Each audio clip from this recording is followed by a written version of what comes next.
தமிழுக்கு நிகர் தமிழே, தமிழனுக்கு நிகர் எவரே. 2 அடியில் நம்மால் எதுவும் செய்ய இயலாது என்று எண்ணும் மனிதனிடத்தில் 2 அடி குரலில் எதையும் நம்மால் செய்ய முடியும் என நம்பிக்கையை ஊக்குவித்தது திருக்குறள். வணக்கம் குழந்தைகளே.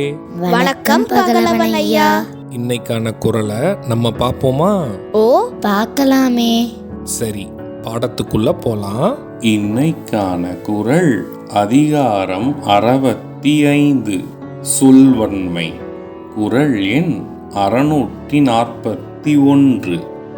நாணலம் என்னும் நலனுடைமை அந்நலம் யானலத்து உள்ளதூவும் அன்று.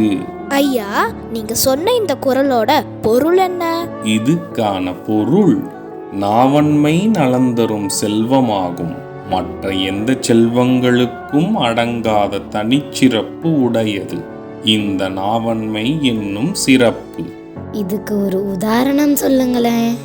இதுக்கான உதாரணம், நாவன்மை என்பது நம் நாவினால் பேசக்கூடிய சொல்லாகும்.